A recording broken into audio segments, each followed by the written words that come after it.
14 जनवरी की एक सूचना हम कर दें।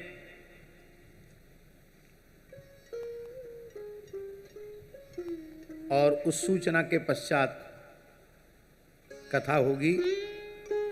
14 जनवरी को षट तिला एकादशी है और षट तिला में 6 प्रकार से तिल का उपयोग किया जाता है। षट तिला पापनाशिनी, षट तिला एकादशी संपूर्ण पापों का नाश करने वाली है। क्या करना चाहिए 6 प्रकार से तिल का उपयोग? ध्यान से सुने। तिलोदवर्ती, तिल को भिजा दो और उसको फिर सिल्लोढ़ी पर पीस कर, आजकल सिल्लोढ़ी तो घर पे है नहीं, मिक्सी है, उसमें बढ़िया पिसता नहीं, लेकिन फिर भी पीस लो, जो उपलब्ध है साधन उसी से पीस करके स्नान करके पवित्र हो करके फिर उसी तिल का उबटन अपने सारे शरीर में लगाना। उस उबटन के 3 भाग करना। एक भाग मस्तक से लेके वक्षस्थल तक लगाना, दूसरा भाग हाथ धो करके फिर नाभि से लेके कमर तक लगाना, तीसरा भाग पैरों पर लगाना। तिलोदवर्ती। फिर किसी पवित्र तीर्थ में गोता लगाना। तो कैसे? तिलस्नाई, या तो लोटा में तिल डाल दो, स्नान करो, अथवा थोड़ा तिल छोड़ दो जमुना जी गंगा जी में, फिर गोता लगाओ। तिलस्नाई, तिलोदवर्ती, तिलस्नाई। तिल होता, तिल का ही हवन करना, तिल होता। और तिलोदकी, तिल हाथ में लेकर के पितरों का तर्पण आदि करना, तिल लेकर तिल से ही तर्पण करना। देवर्षि पितृ तर्पण तिल से ही करना। यद्यपि तर्पण में तिल की अनिवार्यता है, लेकिन षट तिला को विशेष रूप में। तो तिलोदवर्ती, तिलस्नाई, तिल होता, तिलोदकी, तिल भुक, तिल का ही भोजन करना, तिल खाना।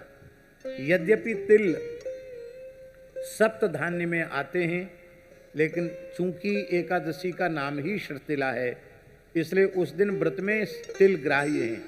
अन्य एकादशियों पर तिल ग्राह्य नहीं है व्रत में, किंतु केवल षट तिला एकादशी पर तिल खाया जाना चाहिए। तिल भुक, तिल भोजन करना। और तिल दाता च, कम से कम 1 सवा सेर तिल, और उसको दक्षिणा सहित सामर्थ्य हो तो उसमें स्वर्ण रख करके तब किसी पवित्र ब्राह्मण को दान करना। इस प्रकार से तिल दाता और तिल भुक, तिल दाता च, षट तिला पापनाशनी, ये 6 प्रकार से तिल का उपयोग करने से संपूर्ण जीवन के पाप नष्ट हो जाते हैं। भगवान यज्ञवाराह के पसीने से तिल की उत्पत्ति हुई है, इसलिए तिल को बहुत पवित्र माना गया। जब सूर्य मकर राशि में प्रवेश करते हैं और 1 मास तक मकर राशि में रहते हैं, प्रतिदिन तिल का उबटन लगाकर स्नान करना चाहिए। इतने से ही वह वैकुंठ का अधिकारी हो जाता, इतना पवित्र होता है तिल।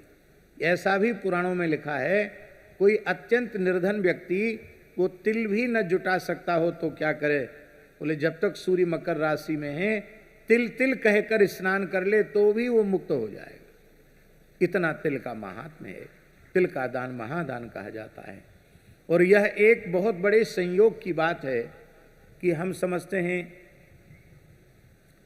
कि पूरी स्मृति तो हमको नहीं है, लेकिन शायद 30-35 वर्ष के बाद ऐसा संयोग आया होगा कि जो षट तिला और मकर संक्रांति दोनों एक ही तिथि पर पड़ रही है।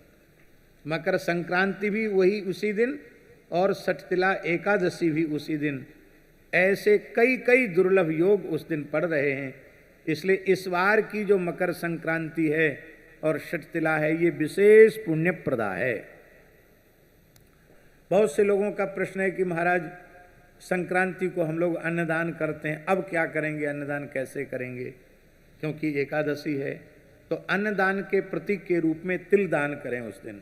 और जो अन्नदान करना है उस अन्न का संकल्प करके रख लें और दूसरे दिन द्वादशी आने पर अन्नदान करें। भोज भंडारा भी कराना हो तो द्वादशी को ही करावें, ऐसा है।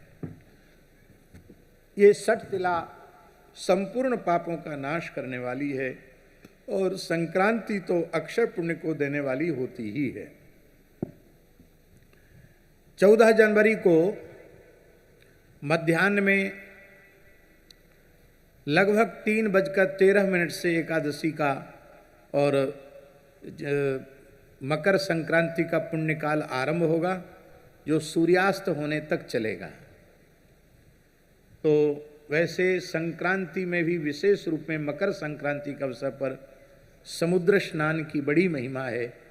संभव हो तो तापी सिंधु संगम में, और उतना संभव न हो तो केवल समुद्र स्नान करना बहुत ही पुण्यप्रद है, ऐसा समझना चाहिए। बोलो वृंदावन बिहारी लाल की जय। जय जय श्री